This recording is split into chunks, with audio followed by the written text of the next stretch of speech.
ABC में जिसका कोण भी समकोण है, क्या कर रहा है जी? कोण भी समकोण है। ये देखिए एबीसी, एबीसी में कोण भी क्या है? समकोण है। ध्यान दीजिएगा, बी जब भी समकोण कहें तो बी यहाँ पर रहेगा ना, यहाँ पर नहीं रहेगा। समकोण मतलब राइट एंगल। फिर यदि tan a बराबर 1/√3, देखिए मान दे दिया tan a बराबर कितना दे दिया? 1/√3। अच्छा मान देगा तो क्या मानेंगे? k। क्या मानना होगा? तो tan a बराबर सूत्र क्या होता है? लंब बटा आधार। 1/√3। तो क्या मानेंगे? एक का मतलब ये हुआ, इसका मतलब ये हुआ कि जो आपका लंब मान है 1k हो गया। लंब क्या हो गया? 1k। 1 लिखने की आवश्यकता नहीं है ना, 1 छिपा रहता है। और आधार आपका हो गया, लिख भी सकते तुम्हारी मर्जी, आधार हो गया √3k। तो लंब आधार हो गया। क्या निकालेंगे? क्या निकालेंगे? कर्ण निकालेंगे। कर्ण बराबर सूत्र होता है √, लंब स्क्वायर प्लस आधार स्क्वायर।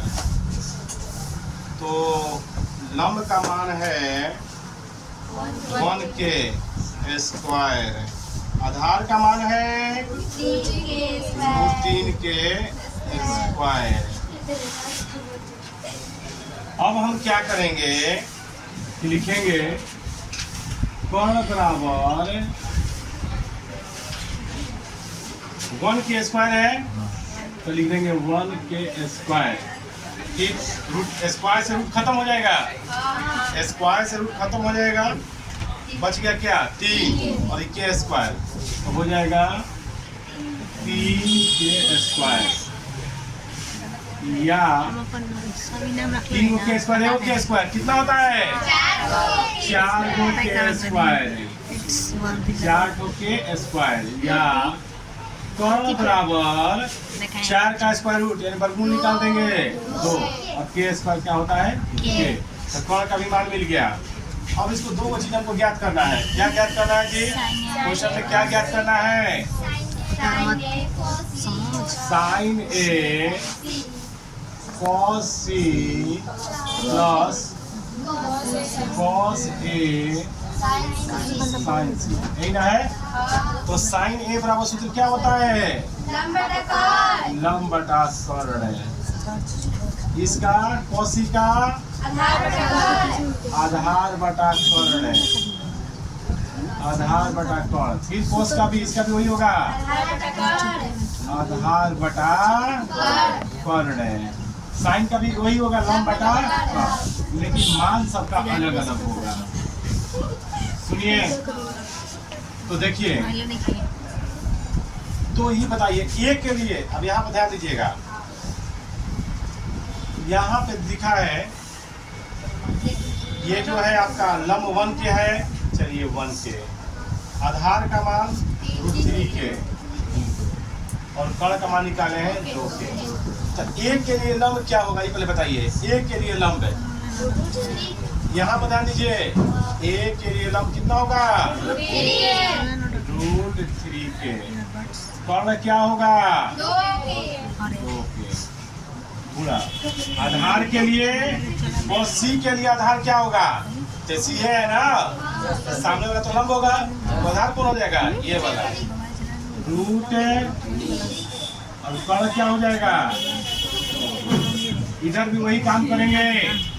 ए के लिए आधार ये यहाँ पे है, तो ए के लिए तो लंब ये हो जाएगा, लेकिन आधार जरूर किसका है? आधार का, तो हो जाएगा 1k। और कर्ण कितना हो जाएगा?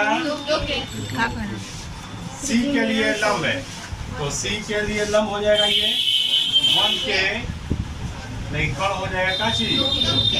के खत्म, के खत्म, के खत्म, के खत्म।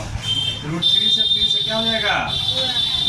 √3 का स्क्वायर कर दीजिए, दो दूनी 4 प्लस 1 में 1 से 1 दो दूनी 5 से कम हो जाएगा तो बच जाएगा कितना हो जाएगा हमको 3 बचेगा और 1 बच गया 3 और 1 कितना हो जाएगा हमको 3/4 प्लस 1/4 3 है कितना होता है 4/4 बच जाएगा एक बार में कितना गया एक और क्वेश्चन जस्ट इसी के जैसा कह रहा है क्वेश्चन नंबर 2 कह रहा है cos A into cos C cos A into cos C minus sin A into sin C सुनिए तब सूत्र लिख देंगे cos थीटा बराबर आधार बटा कोण पहले सूत्र लिखेंगे ठीक है cos थीटा का भी वैसे ही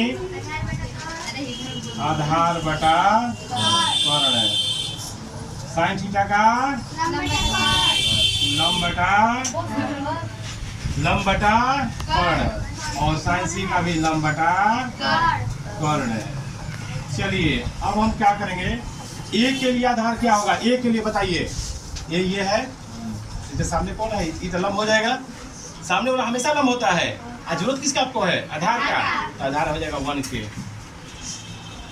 कोण कितना हो जाएगा 2 सी के लिए आधार है सी के लिए आधार सी के सामने वाला लंब हो जाएगा आधार ये हो जाएगा √3 के बटा में 2 के ए के लिए लंब है ए के लिए लंब ये हो जाएगा कितना है √3 के कौन हो जाएगा 2 के सी के लिए लंब है सी के लिए लंब है लंब हो जाएगा ये 1 के कौन हो जाएगा कितना 2 के देखिए खत्म ये भी खत्म ठीक है इसमें भी खत्म ये भी खत्म बच गया √3 में 1 से गुणा करेंगे √3 2 दूनी 4 इधर भी वैसे ही √3 में 1 से गुणा करेंगे 2 दूनी 4 ये पूरा खत्म हो गया क्या हो गया 0 ठीक है बच्चों।